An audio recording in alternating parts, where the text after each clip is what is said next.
Today's Wednesday, February 26, 2025. We're here this afternoon for a work session. Our discussion item is Community Justice Alternatives 2024 Year in Review.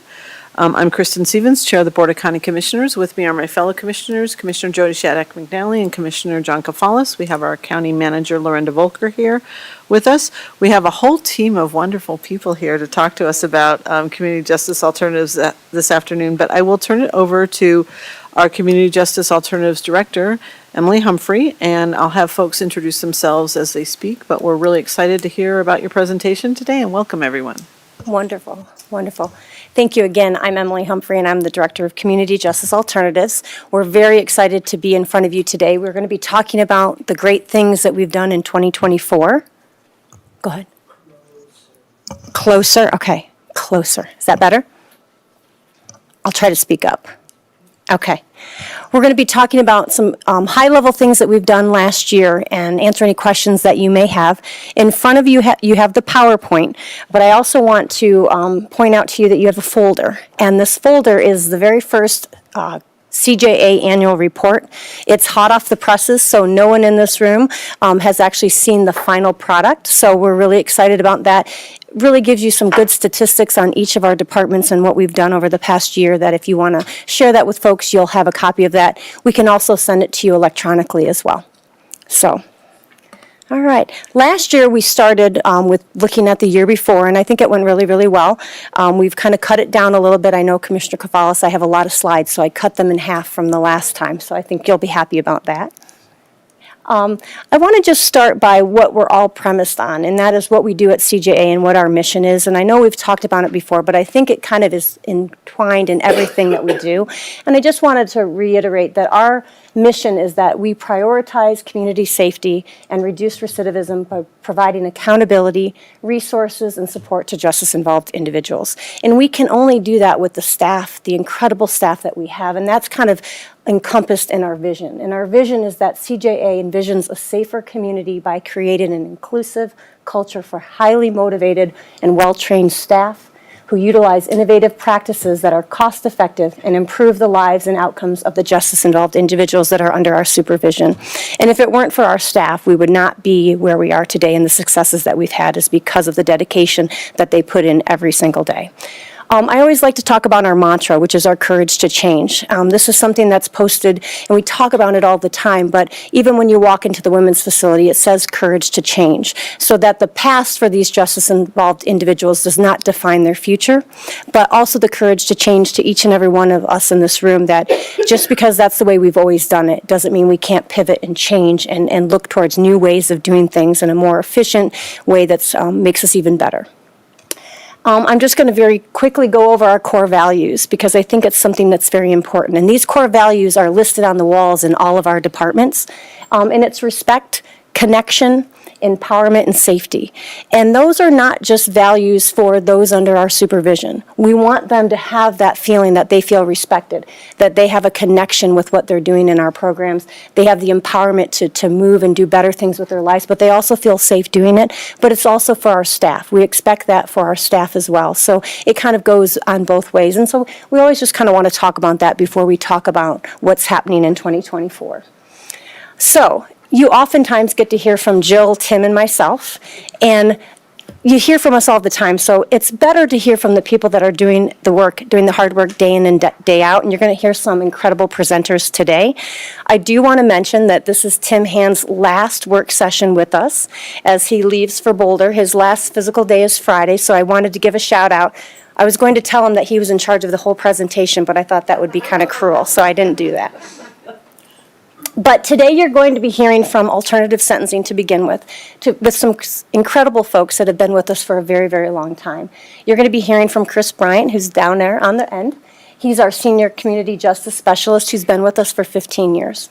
You're also going to hear from Kathy Ruiz, who is our senior pretrial specialist who's been with us for 13 years. You're also, on the very end is Kaylee Finks, and she's our senior community justice specialist who's been with us for 5 years. And rounding out for alternative sentencing is April Moore, who's our competency services team lead, who's been with us for 19 years. Then we're going to move on to community corrections, and you're going to hear from Sydney Thompson, who's our security team lead, who's been with us for a decade.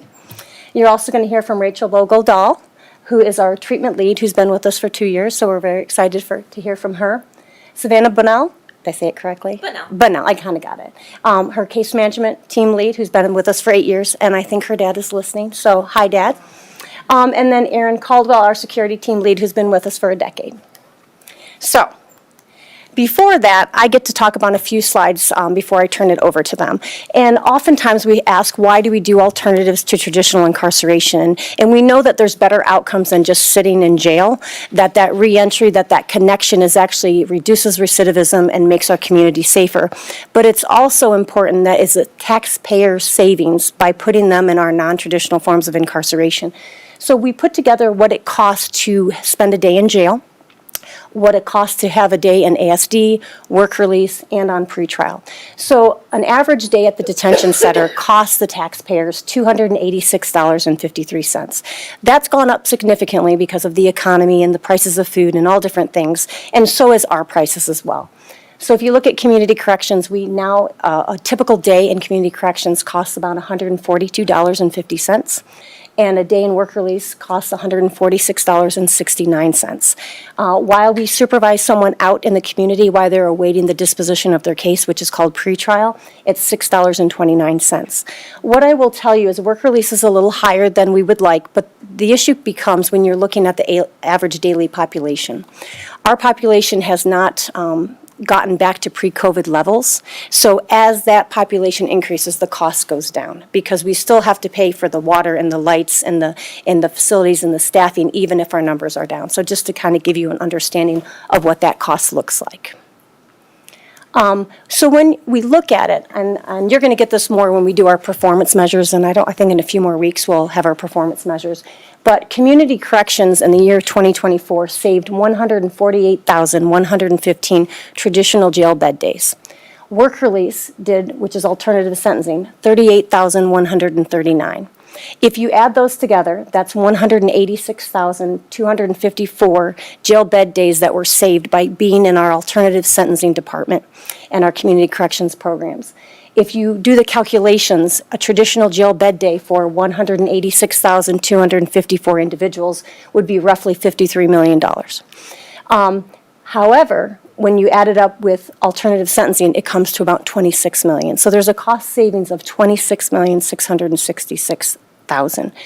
I will tell you that we didn't put all of the potential jail bed days in here. For example, our aim and wellness, we did not put that into our calculations, but we believe that we've saved 2,986 jail bed days for those that are in that program.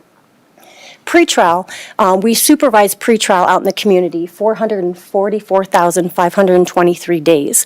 Now, I cannot say all of them would be in jail if they wouldn't be on pretrial, but you could surmise that a chunk of them would also have served a jail sentence had they not been under our supervision, but we did not put that in the calculation. So, does anyone have any questions about those numbers? Commissioner Kapalas.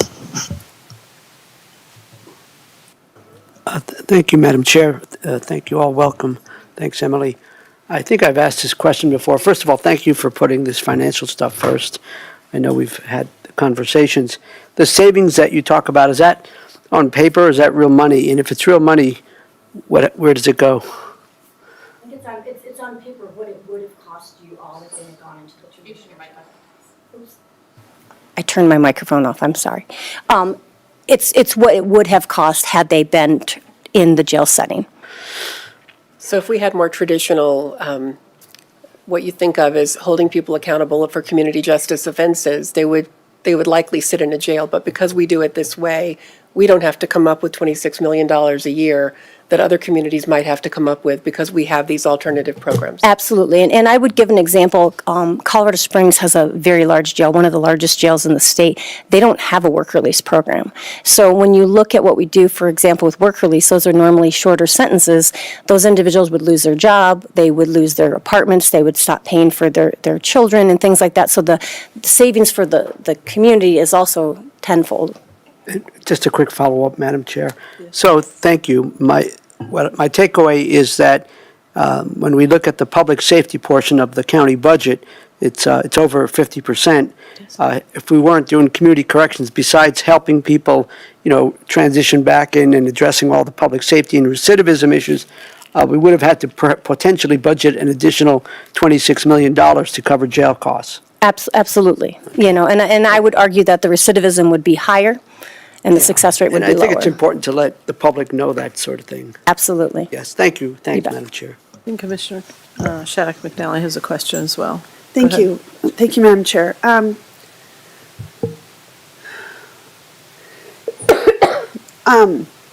Could you go back to how you ended before we ask questions, what you stated at the very end there? Could you restate that again, about the cost savings and adding that up and Sure. Yeah. Sure. In our alternative sentencing programs, which is Community Corrections and Alternative Sentencing Department, we've saved 186,254 traditional jail bed days. If you use that number and you calculate it by $286.53, the average cost for that in a jail setting would be over $53 million. When you put the numbers that we talked about on the previous screen to both Community Corrections and ASD, that comes down to 26. Okay. So then if you subtract that, that's where you come up with the 26,666. So I just want to make sure, and so I want to make sure I was clear that I understood that. So almost 27 million, really. True. And then when we look at the outcomes, I know, and maybe this is kind of what Commissioner Cafalas had asked, but it's hard to measure with the rates. Sure. But you have such great success, and recidivism rates are just outstanding. Right. Or lower, you have great success, and the recidivism rates are so low.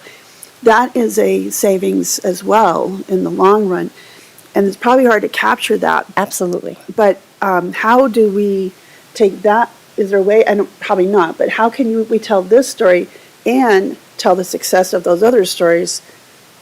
I don't know if there's a study or Sure. a thing. How can we show that not only are we saving money, but the outcomes are really great, and in the long run we're saving money because these folks don't come back in. Sure. So I'm wondering how we make that connection, because sometimes right now we're all talking budgets and all freezing of fundings and budget cuts and all this. Sure. So this is important to prioritize for the short-term savings, which is this, but also for the long-term outcomes for taxpayers, but also for the community. And I don't know how we put a number on that. Well, and I don't know if we could put an actual number on that, but we could look at recidivism rates, and then we could look at successful completions of our program and them not coming back in with the number of years coming. And we have a lot of that in this presentation and in our annual report, So I hope I was clear on my question. I was just like, how, there's two really critical pieces to this story. Yep. And they're both, there's the short, immediate, not being in a jail bed versus, and then the families and the ripple effects for the generational trauma and the families. And I mean, I don't know if you can ever capture all that, but it just rolls out, right? I agree. I think a lot of the information that we'll present today, as well as the annual report, will shed some light on that. Thank you. You bet. Okay. Okay. I think we're ready to keep going. Okay, so now I'm going to hustle so I can get to the real folks that are going to do this presentation today. I'm just going to give you a little bit of updates from the criminal planning section, the criminal justice planning section. Our Veterans Court is still in the process of creating it, but it's full force ahead. I believe this week they did evaluations and they did interviews for a coordinator position. They're hoping that they're going to launch in the spring of 2025. They were very fortunate. The court wrote a grant, and they received a grant from BJA, which is the Bureau of Justice Assistance, in the amount of $898,720 over a 4-year period. What that will do is that will pay for a part-time or a half-time probation officer, a half-time coordinator, quarter-time peer support coordinator, a 0.4 of a DDA position, which is a prosecutor position, and a 0.4 public defender position. It will also pay for the startup for substance use testing that is mandatory for folks that are sentenced on domestic violence cases and DUI cases. We're also going to be using a different risk assessment called the RANT, the Risk and Needs Triage Assessment, for screening of these veterans when they come into the Veterans Court. So that will help pay for that curriculum and that assessment. And then they're also going to be going to a training called All Rise, which is All Rise for veterans. It's a veterans specialty court training. So we're really excited that that grant is going forward, and hopefully by the spring, we'll have this up and running, and we'll come back and do a presentation on it. I do want to talk very briefly about our warrant clearance event. We had our 4th and 5th warrant clearance event in 2025. One was in our Loveland campus on Peridot in spring of 2024. And we also had one at the Justice Center. So if you've known, we've had them off-site, either at a library, at a church, or at the county building, but we've never had it at a Justice Center. We decided the 5th time we did this that people would start to trust us, and we actually had it at the Justice Center at 201 LaPorte Avenue, and it was very, very successful. So we're very excited for that. And our next one is going to be April 5th, 2025, at the Loveland Police and Courts Building. So if you can come by, we would love to have you. You can see Rosie up there. She will be there and ready to go with her survey. She's very excited. And I just wanted to talk about a quote that an individual that went through the program talked about. It said, "I want to thank everyone. You are all awesome. I feel human again with hope for the future. Thank you, Larimer County." So very good work that we've done. Really briefly, I just want to give you an update on our sequential intercept mapping project. This is part of our strategic goal for the county and quality of life. We tried, if you recall, back in 2020, we received this grant. We were not able to do all of the intercepts, which is the intersection between criminal justice and behavioral health because of COVID. We had to do it virtually, and we only were able to do 3 intercepts. We wanted to bring them back and do the entire one. So we wrote a grant, and we were unsuccessful with that grant. However, the Sheriff's Department had dollars, and so I'm happy to announce on April 29th and 30th, we will be having a day-and-a-half work session from SAMHSA coming out and finishing the sequential intercept mapping project. We'll have about 60 people in attendance, which will be both law enforcement, behavioral health, and our community partners. So we're really targeted on who's invited so we can make sure that we're getting all of those different areas attended to, but we're very excited about that. Our last commissioner presentation, we talked about our Larimer County Impact Grant Fund, where we're talking about data sharing between behavioral health and law enforcement. That's underway. I don't recall if we actually had a name last time we presented to you, but we now have a name. It's called LINK, which is our Larimer Integrated Network of Care. So that's full force ahead. We actually had a governance meeting this morning, and we'll keep you up to date on how that's going. The next thing that I'm really excited to talk to you about is our victim services. Oftentimes when people are victims of crime, they are thrown into the criminal justice system. And when they're thrown into the criminal justice system, it is not an easy place to navigate. It's not a friendly place necessarily for victims. So we are very honored to have 2 victim specialists in our departments, both ASD and Concord, to help victims navigate those waters. Between January and December of 2024, we assisted 679 victim cases. We currently have 381 active victim notifications. So our victim advocates are working very hard and often. To give you an idea of the folks that they're helping and how are they helping them, they do lots of different things. They help them get restitution when they have had a loss because of their victimization. They help them with protection orders.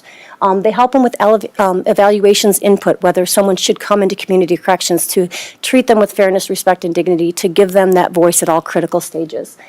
We help them just understanding the criminal justice system altogether, giving individual advocacy when it's needed, doing critical notifications that are required under the Constitution for victims' rights, and giving them referrals to other resources. So we're very proud to say in 2024, we gave 2,066 services to victims of crime that came in what's called post-sentencing. So they have gotten some help prior to being sentenced, but now they're with us, and we need to help them and support them through that process.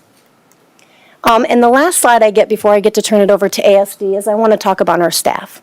We have absolutely incredible staff, and we really make sure that they are high quality, and our training regimen is very, very important because we want to make sure that we can be transformative, but we can be safe, and we can support the people that are under our supervision. We take care of our staff both in body and mind, so we make sure that they have mental health first aid, that they have CPR and AED training, that they have gender responsive trauma-informed care training, and crisis intervention as well.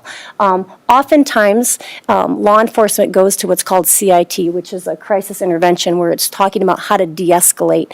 And we've had a really hard time getting slots because normally you have to be post-certified and be a law enforcement entity. We've been very blessed this last year that we had 13 staff go mostly to the Sheriff's Department CIT training, which was incredible, and we'll continue to do that. Some went to DCJ, put on one for community corrections as well. But I'm proud to say that our staff has had 14,563.25 hours of training in 2024 because we feel like you need to be up to date on what's happening in criminal justice. All of our new hires come in and they go through a regimented field training officer regiment of over 150 hours of side-by-side training with someone, so they're really learning what's happening, as well as many times they'll have a mini academy, which is 40 hours long as well. I would say that we have this training because we know our population is high risk and things will happen. We have to be ready for that one time. And I will tell you, about 10 days ago, we had that one time. We had an individual in our female side of work release that was found unresponsive, and it was all hands on deck. And we had incredible folks from ASD and incredible folks from community corrections come together and administer CPR and Narcan and save this woman's life. And so when we talk about training, this is exactly the moment they were trained for, and they stepped up to the plate. So I just want to give them kudos that every day they enter this, and every day is difficult and hard, but some days are harder than most. And so that was just an example of what great training did to prepare them to save a life. So I'm done talking because I've talked way too long. And now, oops. So I'm going to turn it over to ASD. Okay. I'm Kathy, again with pretrial. And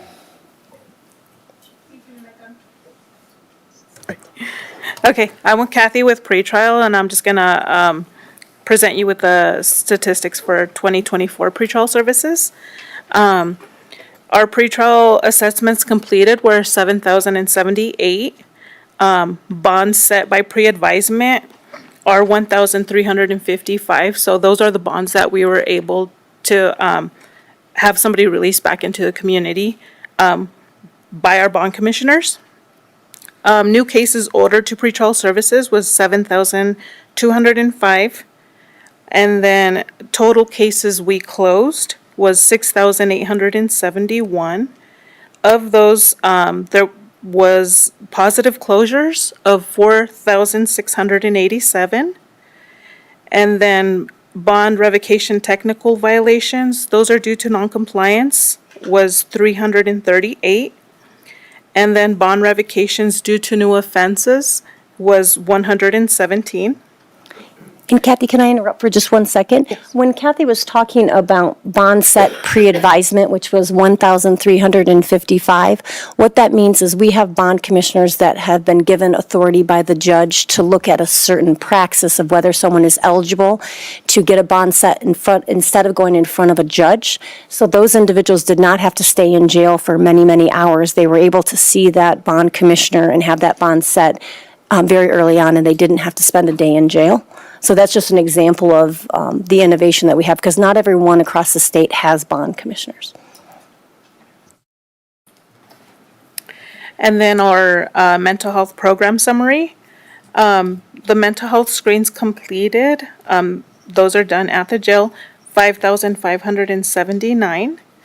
Of those screens, that met the criteria was 1,984. And once the screen was completed, our MIPS team had 296 new clients. And then the cases that our mental health team closed was 280. And then our competency new clients was at 213. And our competency closed clients was at 257.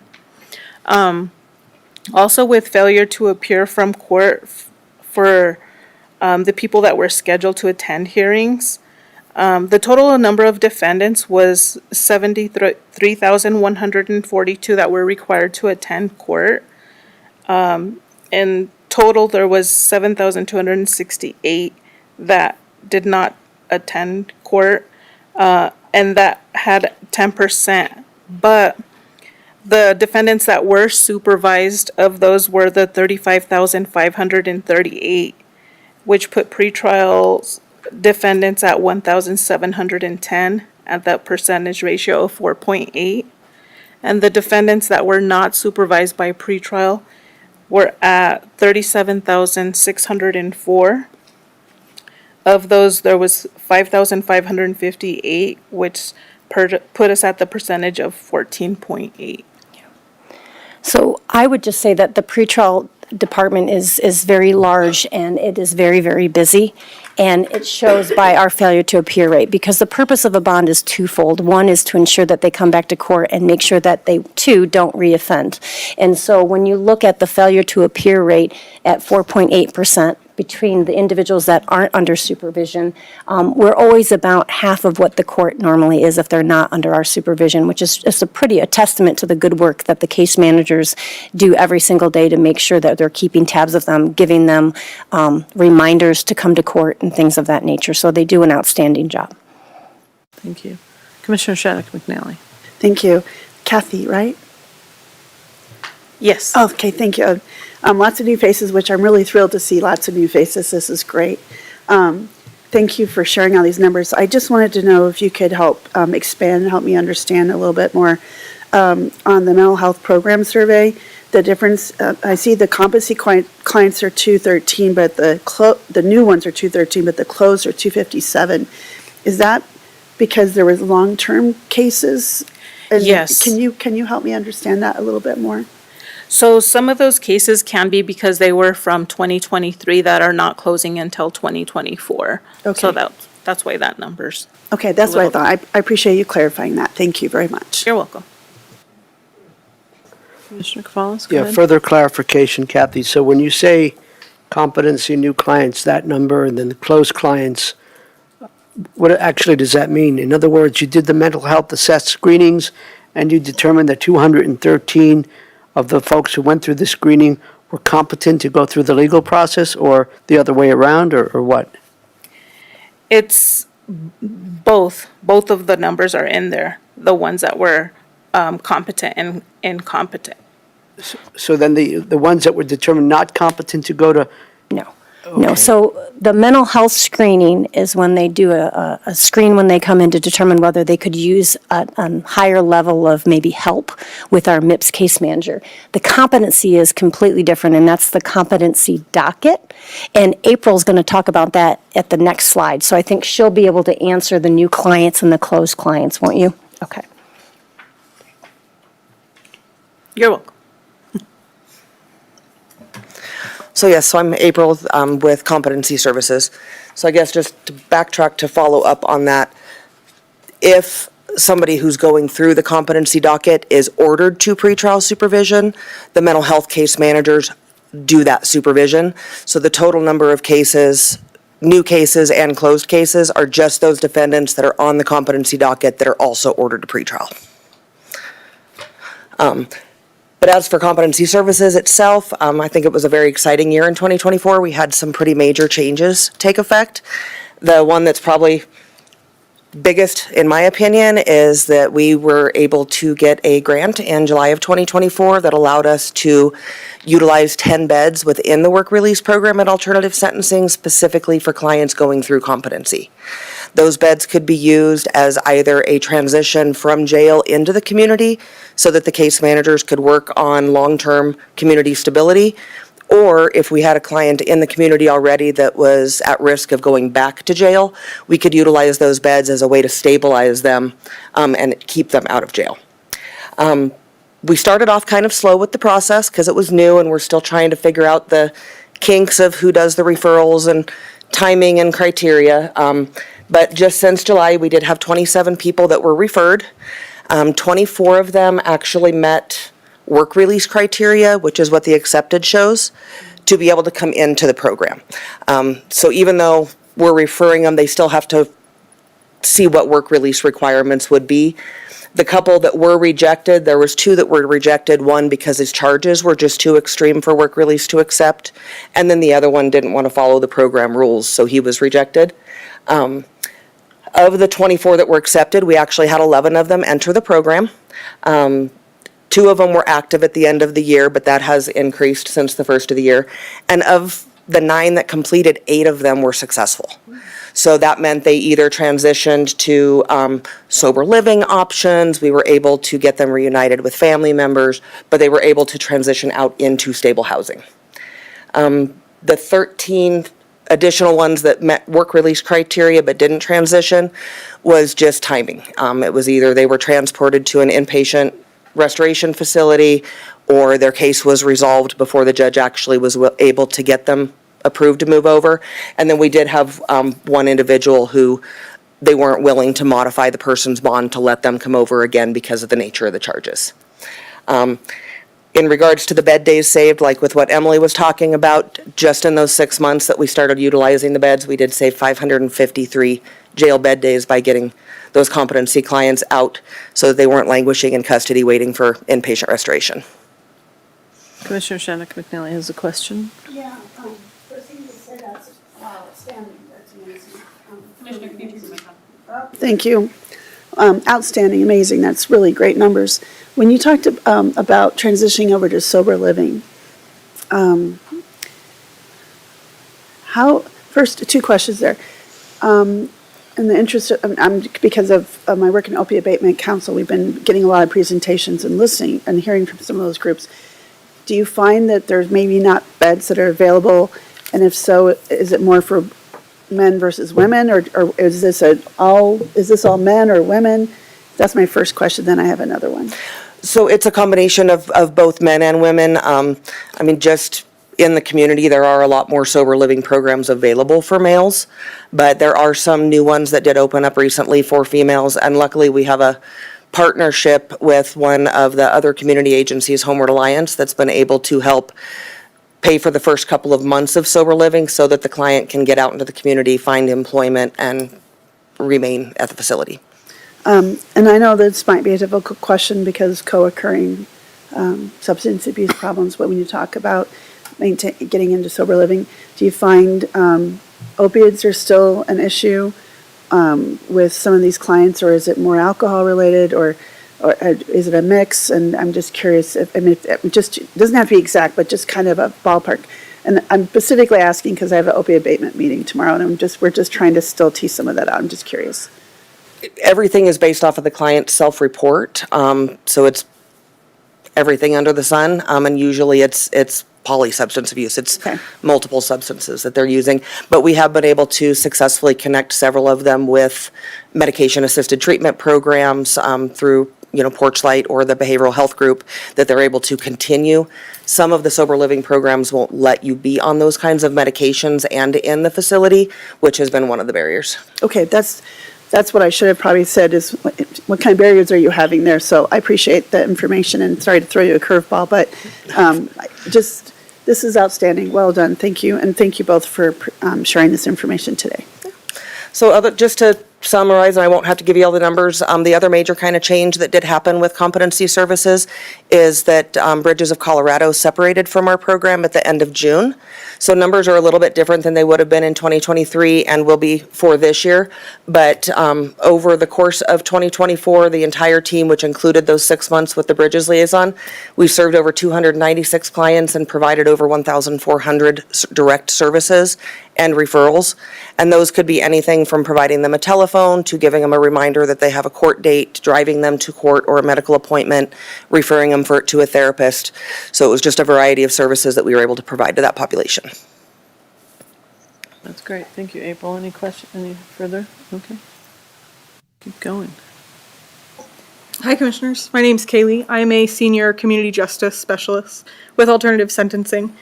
To go over useful public service, and pardon me, I kind of interchangeably use useful public service and community service similar, so I apologize ahead of time if that's a little confusing.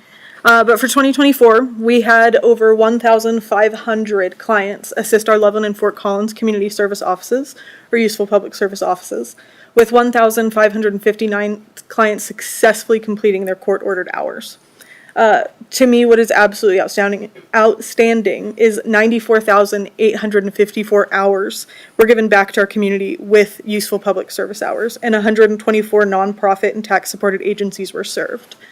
Useful public service is also often utilized for the specialty courts that we have here in Larimer County. So whether it's drug court, DUI court, veterans court, juvenile drug court, A lot of those participants that are in that specialty court get to finish hours in the Useful Public Service office rather than maybe having to spend more time in jail or something along those lines. We also collaborated with the Alliance for Suicide Prevention and provided over 350 teen self-care bags to distribute during that event. And we partnered with the Fort Collins Library's reading programs as well.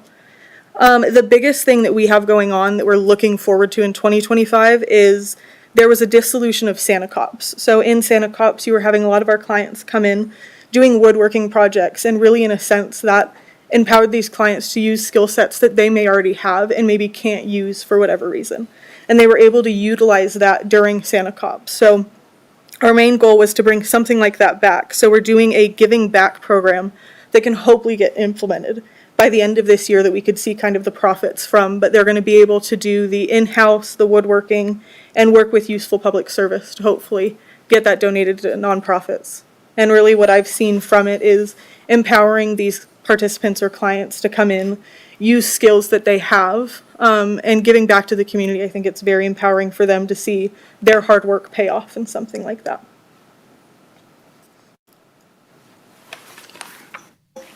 Any questions for Caitlin?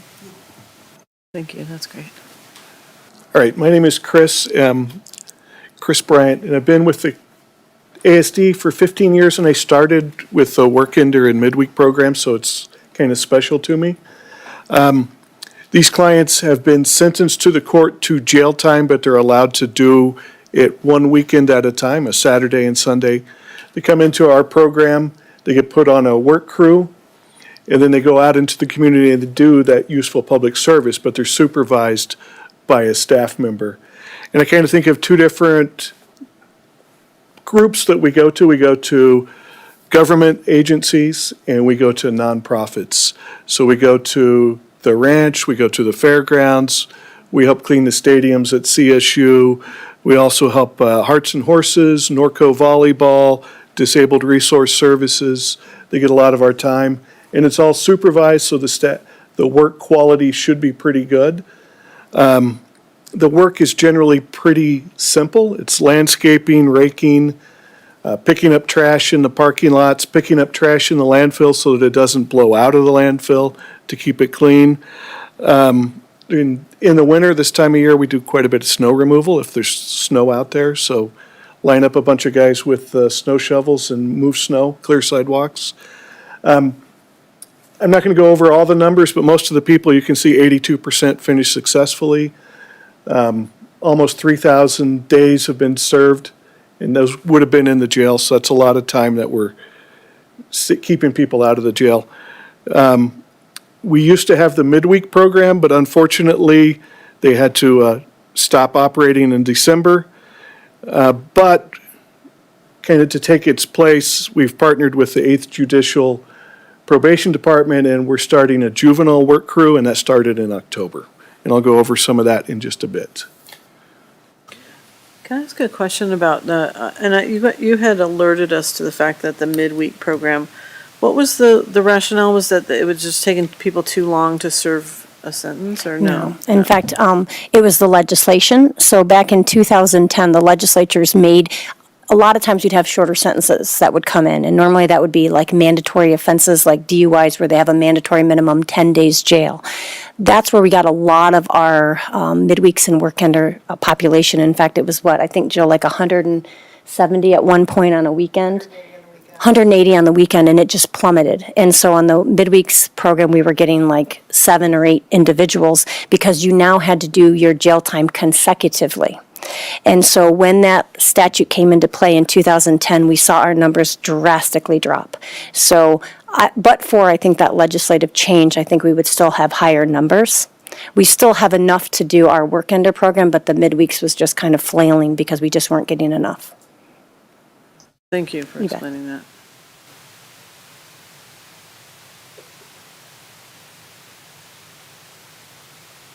All right, work release, that's where I work now.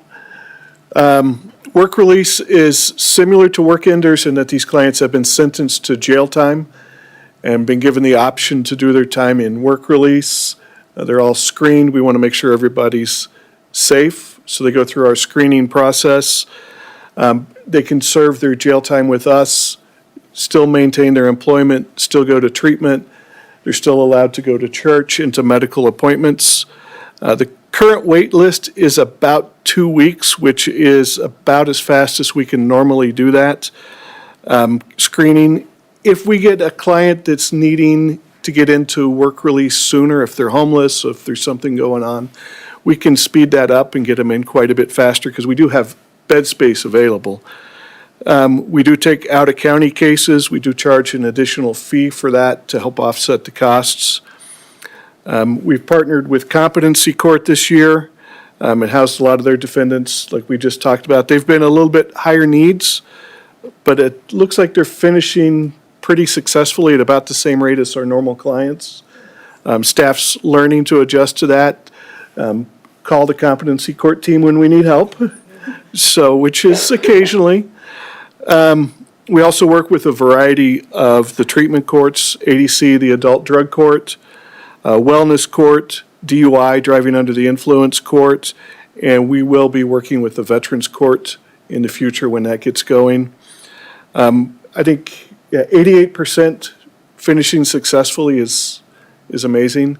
Most of the clients kind of come in, they do their 10 or 20 days, and then we never see them again. They never come back, which is nice.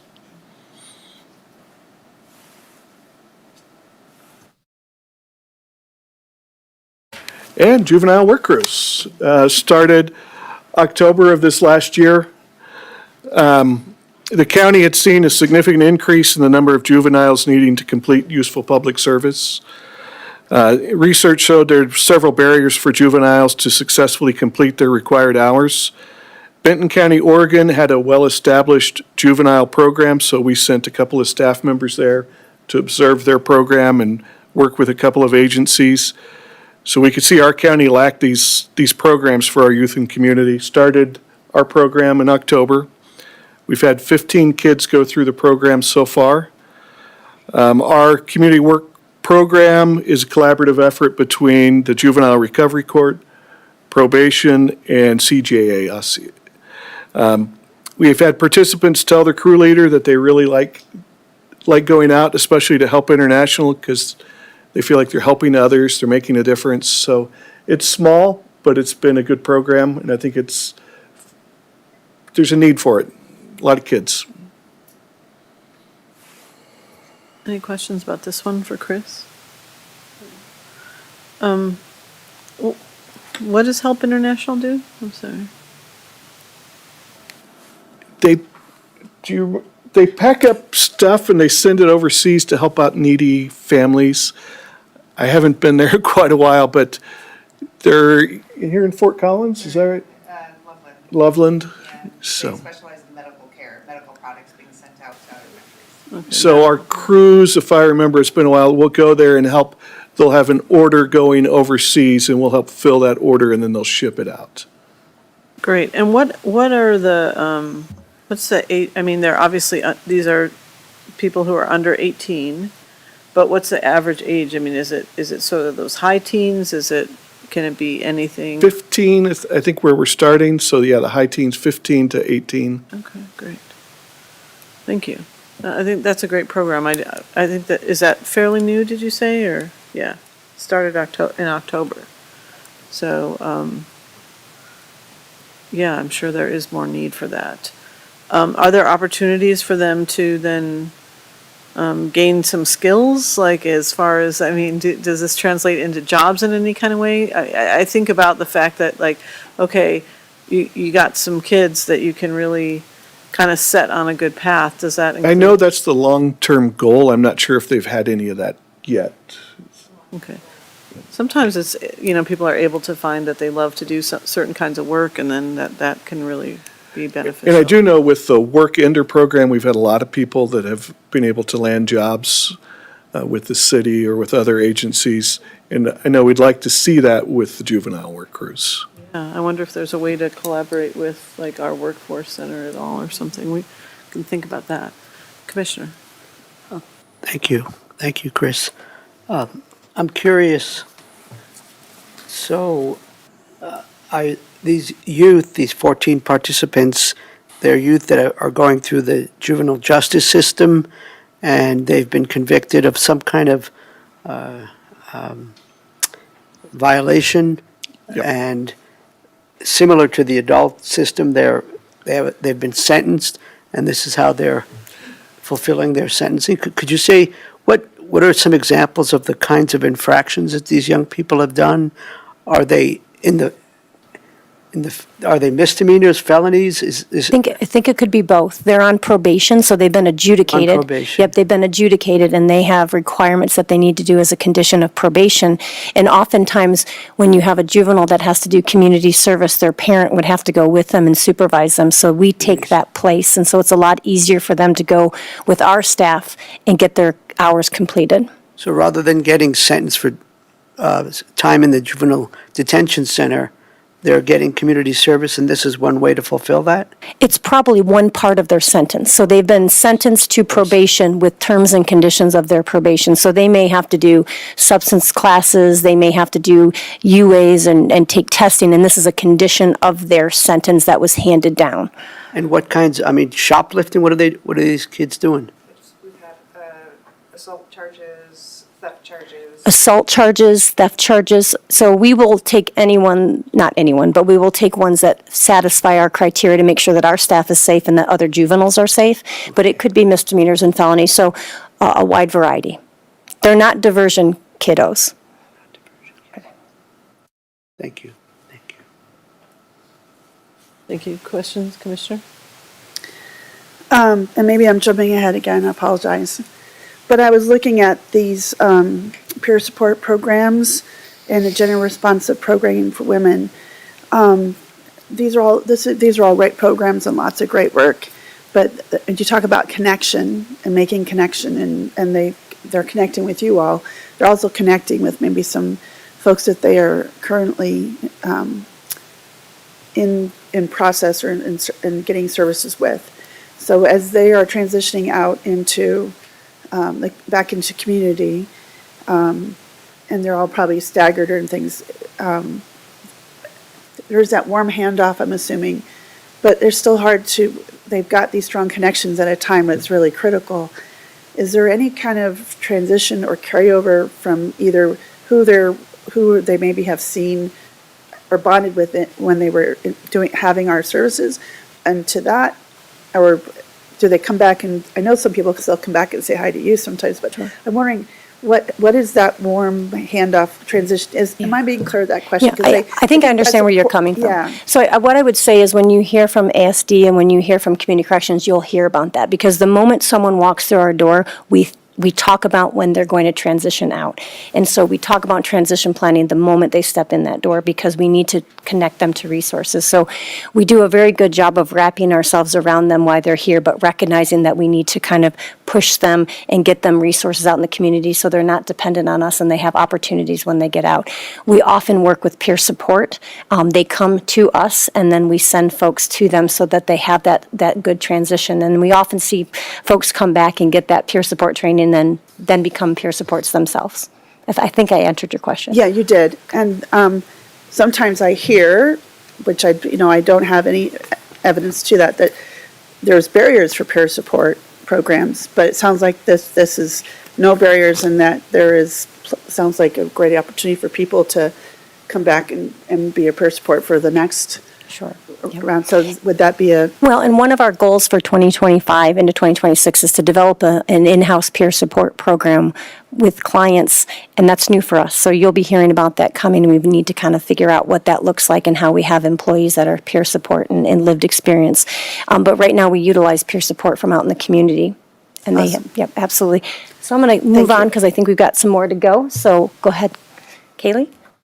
Hello, Commissioners. Kaylee again. So with the programming like we were talking about, we're going to elaborate more because community corrections and alternative sentencing department kind of work collaboratively when it comes to this program. So you're going to hear from, I know Alexis is going to be presenting on gender responsive programming for women. So that's going to be kind of coming throughout this whole presentation. But for the gender responsive programming for women specifically, that's been something that was implemented and taught to all staff. So the way we approach gender responsive programming has kind of been a very big growing opportunity, I would say, for 2024 is something where we strongly implemented once the women's facility fully opened. And by no means are we completely perfect. We're still learning, because what we are learning is it's situational. We want to treat every client that walks in our door, understand them, talk to them, get their needs to help them kind of transition like you were talking about, and re-entering the community. So for that, we do have writing classes, parenting classes, life skill groups. We have relationship classes that we offer, recovery groups, and we encourage our clients to kind of work amongst their peers as well, because you have that equal understanding from the clients that are in our programs, that they're both sitting there serving the program. Sometimes it's a barrier as staff that we've never experienced being in a program like that. So we kind of encourage that. And for our men, we have creative writing, another relationship class, which is actually extremely popular amongst our men, where they're kind of learning communication skills and learning empathy and compassion and understanding with their relationships. And then for all, we have a lot of fitness. We have religious studies. That is something that all our clients are really leaning on as one of their big supports, because this is a time for them to kind of slow down, build their tool belt as how they can cope once they're back in the community. So that's really what our programming is looking like.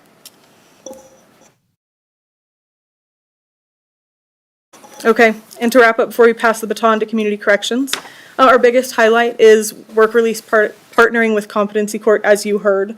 Not only challenging staff to kind of add ways of doing their job, but understanding the clients that we're dealing with more so now than ever before. I think we're seeing a lot of mental health stuff, and with Competency Court, we're adding the teamwork that we have with April's team as well. The community give back program that we talked about, that is going to really empower our clients to kind of get back to that woodworking skills, giving into the community and really making them feel strong with what they're doing. And then the juvenile work crews, as Chris spoke about, it's something that is new to us, but opening that door has been beneficial, not just for the population that we're serving, but also staff as well. Any questions before we move on to community corrections? I don't think so. Good job, alternative sentencing. Thank you.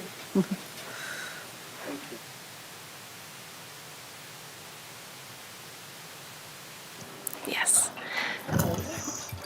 Hello, Commissioners. My name is Savannah Bunnell. I'm a lead with case management at Community Corrections. And so I'm going to start our community corrections sections with you guys. We wanted to start by highlighting our advisory board. Our advisory board sets criteria, reviews our adult felony referrals. This is the makeup of our board in this coming year. It's changed a little bit. Last year we had Commissioner Stevens. This coming year we have Commissioner Kafalis, so we're excited. We have a really active and involved board, which we're grateful for. It's extremely impactful for our supervision of our clients. We're really lucky to have our chief judge, our county manager. I think that's a unique thing that Larimer County, a unique opportunity. So yeah, we're really grateful for our advisory board. In 2024, our evaluations unit screened 964 cases. Our acceptance rate was about 59%. When we evaluate cases, if they fall under any of those case types, they go to full board. Last year, about 41 of our cases went to full board. This year, we saw a pretty big increase, 75%. We're seeing that our cases are more complex. Our offenders are more often more challenging. And so our evaluation team is small but mighty. As an agency, we've really invested in we have some specialized caseloads, our domestic violence caseloads. We have some case managers who have really tackled that. As a department, we've made sure to train our staff in how to supervise more complex cases. And so it's taking, with the complexity, it's taking our evaluators approximately 8 hours per case. I'd also say in community corrections, we do a lot of cross-training, and I think the evaluations department, it sees the most cross-training, which I think is really important. It gives a lot of respect and appreciation while we're supervising the clients to understand what gets them in the door. So that's our evaluations unit. Hi, my name is, excuse me, my name is Erin Caldwell. I am a team lead as well, just like Savannah. I focus on women specifically, and I'm a team lead for our security section. So I want to talk to you a little bit about our residential and our non-residential programming. So as a reminder, our residential program makes up most of our client programming. It's our largest program. The focus is on promoting pro-social behavior, accountability, and maintaining long-term stability while focusing on community re-entry. So we house clients being diverted from jails and prisons, as well as those transitioning to parole from the Department of Corrections. So as you can see up here, last year we served 954 clients across our residential program, 234 from our non-residential program, with a 59% acceptance rate and a very high completion rate, successful completion rate of 70%. Something else to highlight, we paid over $541,000 back to the courts in restitution, which is amazing.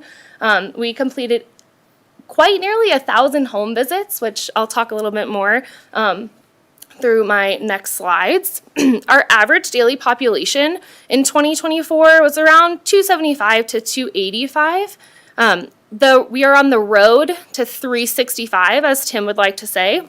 Our population as of today at noon, right before I left, was 335, so our numbers are steadily climbing.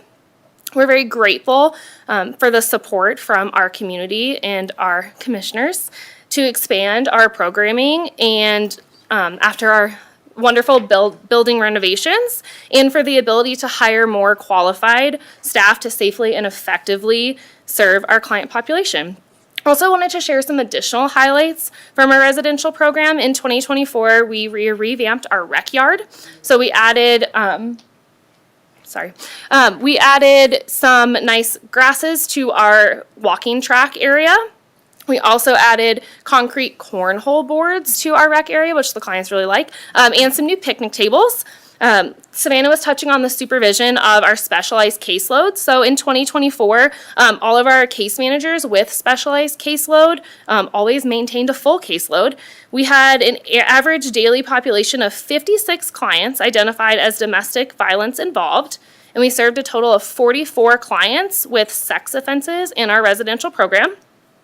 To talk about our mentor program. So we have a peer mentor program that are led by clients who have excelled in their program.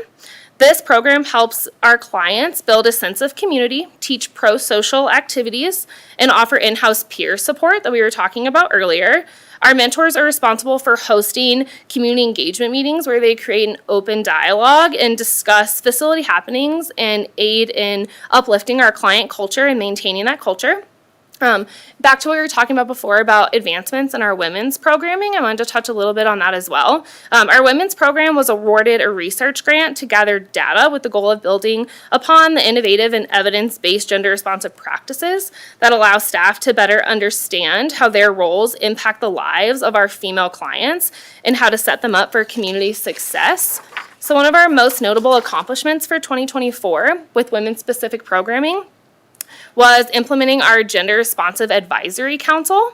So the council is made up of women's program staff from all sections, so security, case management, and treatment, as well as community members with lived experience. And the goal of the council is to develop and advise on ways to best implement the suggestions from the findings of the research grant that we received. We've also developed more intentional training from that advisory council for those working with the women, and we have a goal that all women-specific staff will be trained by the end of the year. Yeah.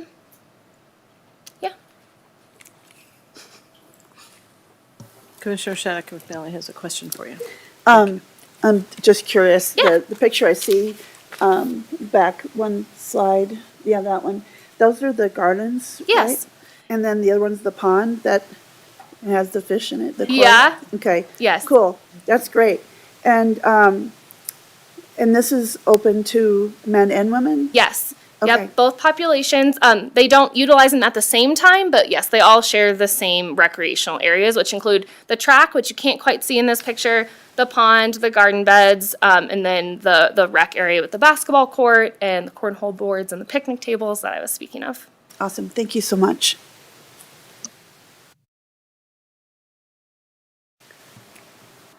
Do you have questions, Commissioner? No. I'm wondering where the running track is. It's actually, if you flip back to the other slide. Thanks, Emily. It's actually, you can't see it. It's behind the pond. So if you were to stand there and turn around, it'd be right back there. Yep. It's very nice. I still intend to join you all when it's lighter out at 6 o'clock in the morning and when Yes. it's at least 40 degrees. That's fine. And we actually run at the pond, so we don't run there. We go down farther. Exactly, but I did notice that it was quite light this morning, so I'm just saying. Fewer excuses for you there, Commissioner. Thank you, Erin. Appreciate it.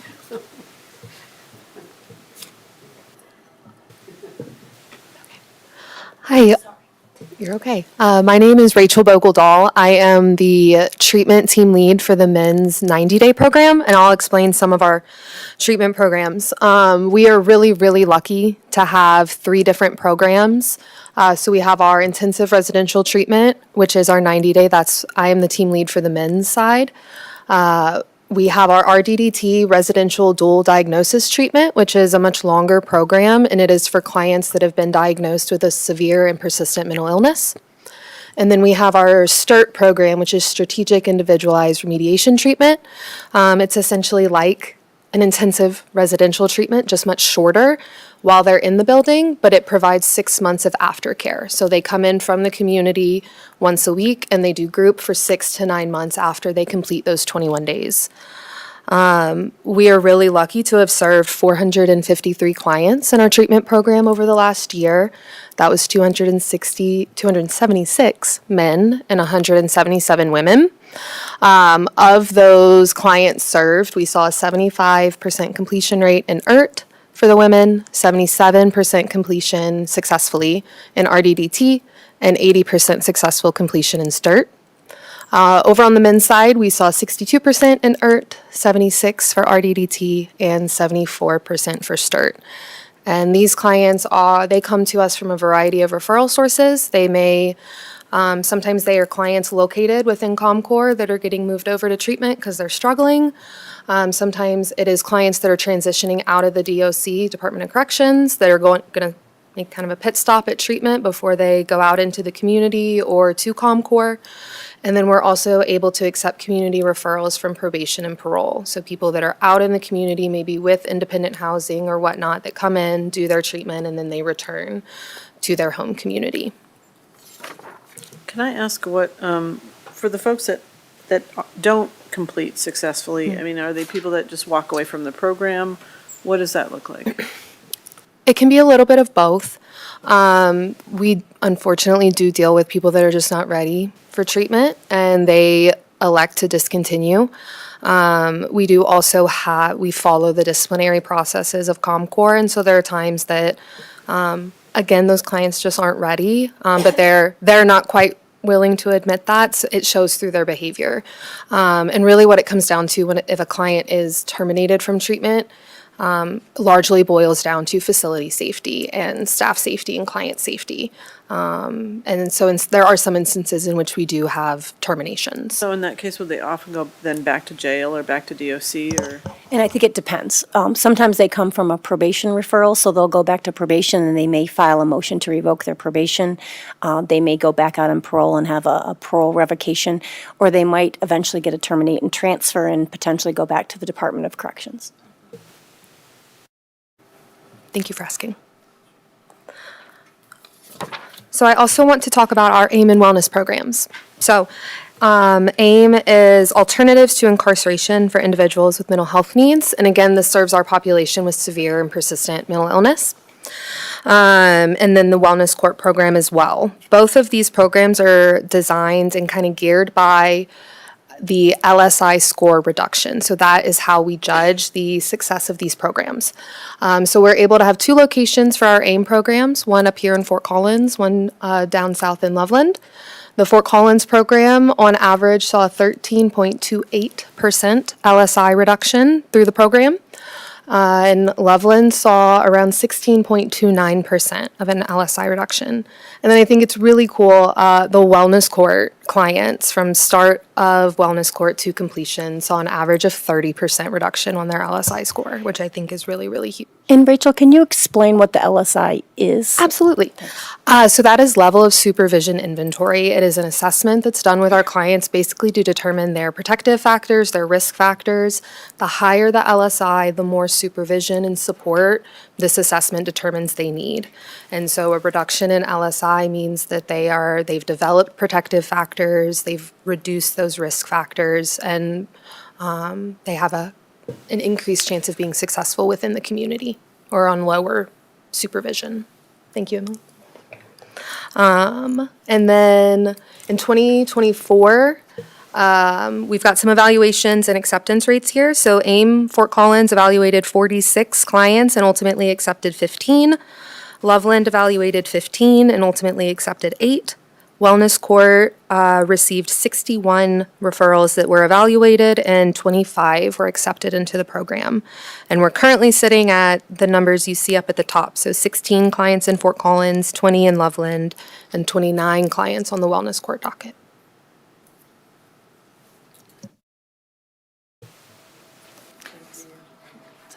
So this table shows our substance testing numbers for our day reporting centers in both Fort Collins and Loveland. And as you can see, our numbers continue to climb year over year, and we are continuing to see our Loveland testing facility being utilized more and more. So the numbers in the table include urinalysis, which is a laboratory testing of a client urine sample to determine substance usage. It also includes breathalyzers, which is an instant breath reading of the amount of alcohol consumed by the user. Also, oral swabs, which is the saliva test used to determine substance use. We use these tests a lot for our transgender clients and those clients with severe medical needs. Also, it includes quick tests, and a quick test is a preliminary urine screen that can give us instant results as to what substances the user is using.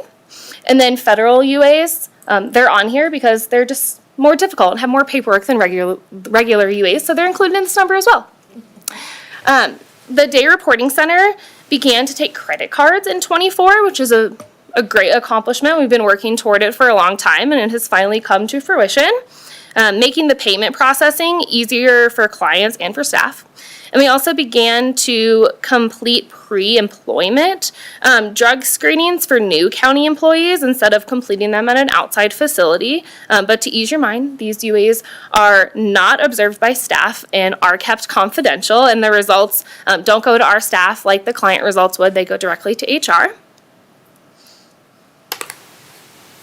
Any questions about the Day Reporting Center? I think we're good. Thank you. Okay, perfect. So moving on to transportation. So our transportation unit provides emergency and court transportation for the 8th Judicial District, as well as the Colorado Youth Detention, Department of Human Services, and local law enforcement agencies. In 2024, the commissioners provided us with additional funding to add 2 full-time positions to aid in unit efficiency, additional coverage needs, and support of the aforementioned stakeholders. And in September, the transport team contributed to the juvenile justice training initiatives for community stakeholders in Loveland and Fort Collins, collaborating with community juvenile justice partners. Additionally, our non-residential team would not be able to meet their state requirements for home visit numbers without the help of our transport team. Not only do they complete the most home visits, they also help transport community corrections residential and treatment clients, as well as alternative sentencing work release clients throughout the community on top of their regular duties. There are numerous impressive stats listed here. I would like to highlight a few. In 2024, the transport team completed 648 home visits over the course of 52 weekends for a total of 97% completion rate. They also saw a 12.9% increase in their hub events for 2024 and a 30% increase on their trips to detention facilities. And this one is staggering. They saw an increase of 84.6% in their Department of Corrections transportation, so to and from different prisons throughout the state.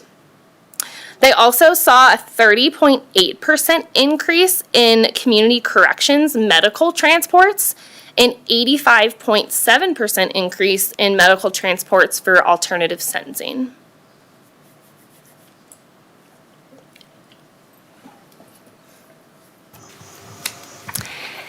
In 2024, we saw a lot of audits that are listed here. We received good outcomes in all of them. I want to highlight the PACE audit in May. The PACE audit was, luckily, we had been preparing for the PACE audit for a couple years prior, and it was a really intense but helpful experience that week. We had a lot of DCJ staff come in and work side by side with our staff to complete these audits. I think it was important for our staff. We constantly hear DCJ or standards to guide what we have to do. And so it was nice for our staff to have DCJ present in our building. I also think it really helps DCJ understand our agency and our staff and the population that we're serving. So the outcome of that audit, we were able, that one is our performance-based audit, and we were able to get the pay increase based on that audit. And coming out of that audit is always really interesting. We learn kind of some things we've done really well, and we've changed things we might need to pay attention to, and it keeps us on our toes. It's always, the mark is always kind of changing, and so it was an exciting week. Yes, DCJ is the Department of Criminal Justice, and that PACE audit is their audit on our operations. Yeah, Commissioner Cafalas has a question. Thank you, Savannah. I'm curious, could you share one example of something that you're excelling in based on the audit results, and perhaps an area that was pointed out as needing improvement? Yes. Come on up there. Thank you. Thanks, Alexis. Sorry. Alexis Ongley. Oh, no, it's okay. Alexis Ongley, Assistant Director of Community Corrections. So we excelled in a lot of categories. And so the PACE mostly monitors our soft skills, right? So motivational interviewing, how we're interacting with clients, what our sanctions and rewards, policies and practices are. So we did outstanding in a lot of these categories. The things that they asked us to improve upon, and mind you, a lot of the stuff that we do, we take some calculated risks. So for example, they ask us to give new case plans within 3 days of a level move. Well, we know that a collaborative case plan cannot be built in 3 days. So we take a little bit longer. We sit down, we give the client a worksheet, we sit down with them in a meeting, and we spend the extra time to make a meaningful case plan that we know they'll engage in. So that's just kind of an example. So they know, and we tell them, like we communicate that with them. We say, we know the gold standard is 3 days. We're going to do it in 5. We're going to do it in 7, but it's going to be a really good work product that's then going to result in, it's going to have better engagement and results. So another area that we need to work on is more our affirmation ratio. So if you think about what that means, when we're having a client meeting, we want to make sure that we have 3 affirmations to every point of, constructive feedback. So just as a kind of example. So if you think how granular that is, they're doing observations, they're recording recording sessions. So we're sending them tapes on our interactions. So it's very granular. So the feedback that we're getting is these really small changes that may have happened on the next client meeting and maybe not on this one. So overall, just if you think about the amount of effort and work that goes into these interactions, it's very impressive. Thank you. Sure. We should do that, affirmations. So, our year in review, going over our few achievements from 2024. We introduced client presentations at the advisory. Oh, of course. We introduced client presentations to the advisory board. So bi-monthly, the board has the opportunity to hear from clients and ask them their experience on the screening process and their time in our residential and treatment programs.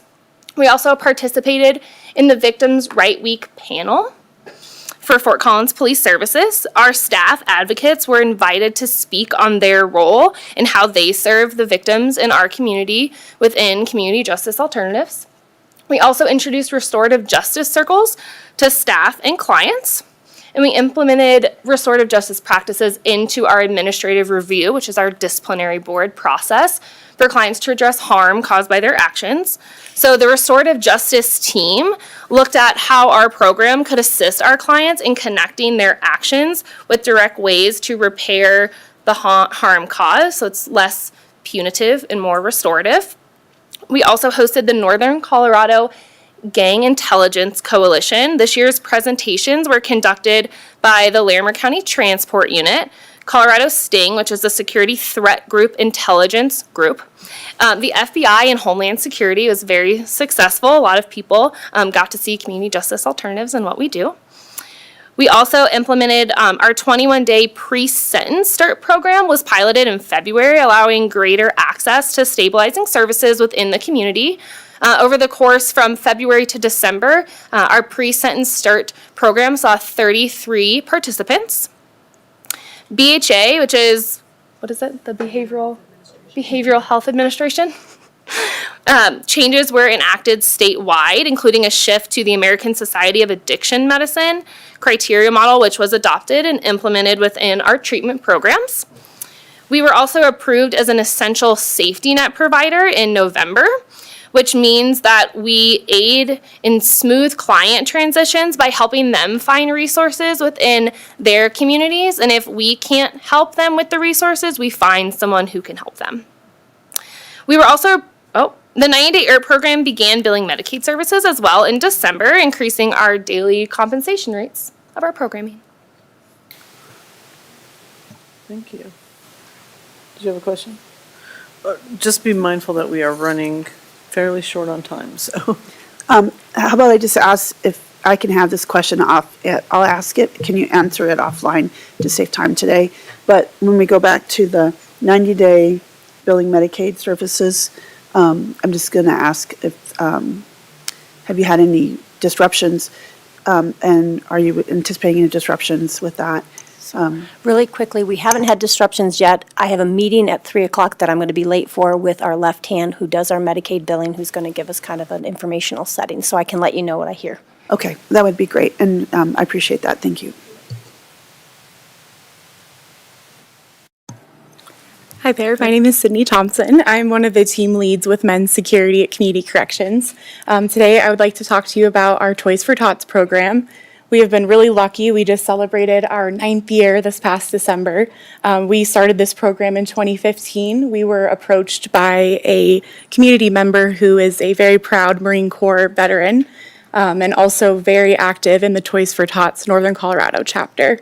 Her name is Deb, so she actually came to us and really wanted to serve our clients and serve their children, and we were able to kind of set this up and be able to grow it. Every child receives a gift. They are able to create a wish list, so we're able to try to get them something that they actually enjoy.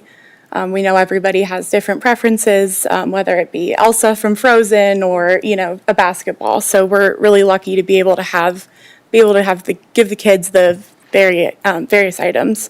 So we also get stuffed animals donated every year and books. So in addition to the presents, the kids are also able to come pick out a stuffed animal. There's a photo of some of them on there, and also some books as well. We are able to put together a little celebration with the clients and their children. We often have Santa come visit, which has been great. So it's been really nice to be able to just watch the clients have positive interactions with their kids. And the whole entire point is to make sure that kids do not have to miss out on Christmas or holiday cheer due to what's going on with their parents. Just to show you just some more photos and some stats over the year. We've basically had an average from about 75 to almost 200 children we're able to help every year. We were really lucky in 2024. We were able to start expanding out to our non-residential program as well as our AIM program in Fort Collins and Loveland. So we're definitely trying to be able to expand as much as we can. Toys for Tots and Deb are always willing to expand with us, and they really would like to help as many kids as they can. So it's been great to be able to just create more partnerships within our agency to help some more kids out. Thank you. And then wanting to quickly highlight the Conrad Ball this year, we honored Chief Judge Susan Blanco, and our keynote speaker was Justin Brian Boatwright. They were both incredible. I think I teared up at both speeches, and it was a really fun night.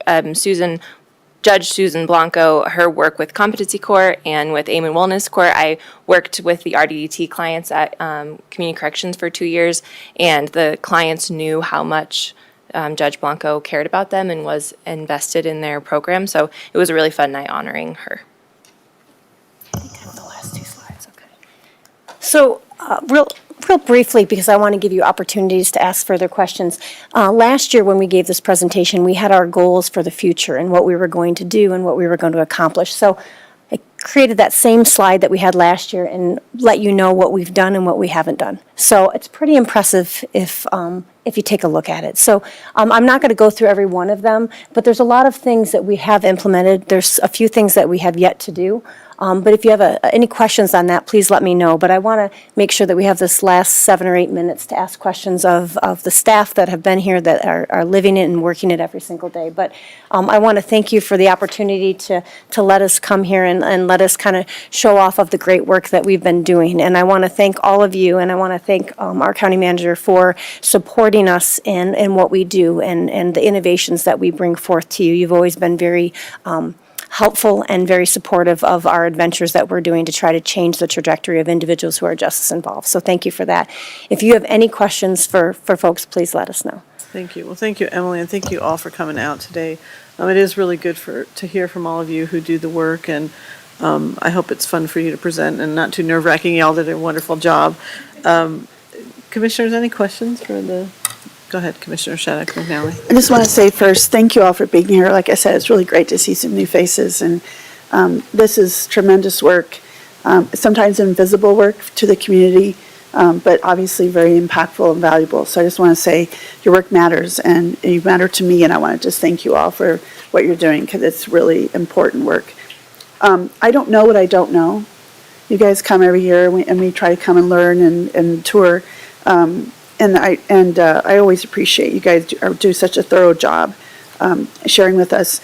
But what's one question anyone in the room wishes that I had asked today, that maybe you hope that we had asked, or you wanted to add, that, like, I wish they had asked this question, or maybe they had asked us to expand on this?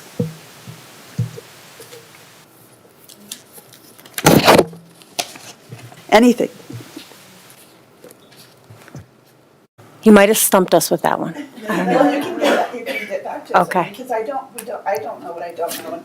And I like to ask good questions, but sometimes there might be something that you wish you guys had to shorten this down to time, that you had maybe one thing you wanted to add.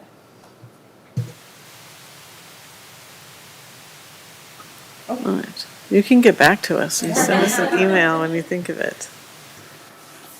Anything, Commissioner, any? Just thank you very much. As has been stated, your work is exemplary, and I'm not sure if you've noticed, but these are uncertain times, and we've had a few work sessions this week, and we've gotten only good news about a lot of good work that's happening in the county organization to serve the people that we represent. So this is just continuing that pattern of good news. So it's easy to kind of fall into a little bit of despair, depending on how you see the world, perhaps. But what you're doing is really good. I hope we can go to the mountaintop and shout it out. We've got to continue to do better about saying the good things that we're doing, because I think people need to hear that as well. That's all. Thank you. Yeah, I would just say, every time I go to community corrections or alternative sentencing, I realize how much you're changing people's lives and how much you really care. It's really evident. And Tim Hand feel like you need to come up for a second, Yeah. if you would. That's great. I just, I need you to know it's been a true pleasure to work with you. And, you've had a long tenure at Larimer County. We are grateful for your leadership. Look, you just got taller, too. Aye. And we wish you all the best as you move on. But is there anything you want to share that you've learned in your years at Community Corrections? And we'd be happy to hear some words of wisdom from you.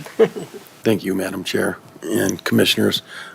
Yes, I couldn't help but just beam with pride, listening to the presentations from ASD and Community Corrections. This has been a great honor for me to be here and work with this wonderful group of professionals. I think about when I first got here in 2013, and I've learned so much from our staff and from our clients.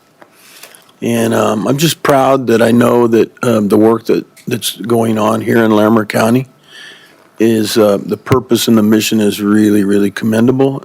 It's hard work. And I think, I know that the leadership after I depart is in good hands with Alexis Onway as the interim. And of course, with my boss, Emily Humphrey, who's been a champion on a lot of levels with justice in the state and especially here in Larimer County. I want to thank you all. I want to thank the county managers. You've always been a big support to us, and I really, really appreciate that. And I know our staff do as well. Thank you all. Thank you, Tim. Lorinda, I'll let you have the last word. It's hard to have the last word after that. Tim, we do wish you the best and look forward to working with you in the new role. I think that's one of the great opportunities of having you go to a neighboring organization is that we routinely interact with you, and we will continue to. The Lois project, the sharing of the software that your team helped develop, it's not an easy lift, and I just want to acknowledge it's one line on this page, but it is a lot of effort to share that information with Boulder County, and hopefully that bridge will continue to build and get even stronger. I know it's strong to start with, but I think it will only get better. So good luck to you. Thank you all. This has been always very informative, and this first annual report is quite impressive. So I know you haven't seen the finished product yet, but it's pretty great. And I'm assuming it'll be available online for folks to see your wonderful work? It will. It will. We'll have it in people's hands shortly. All right. Well, thank you. Thank you all again. Thank you, Emily. Thanks, Tim. Good luck in your next journey. And it's 2:58. We'll adjourn the meeting. Thank you.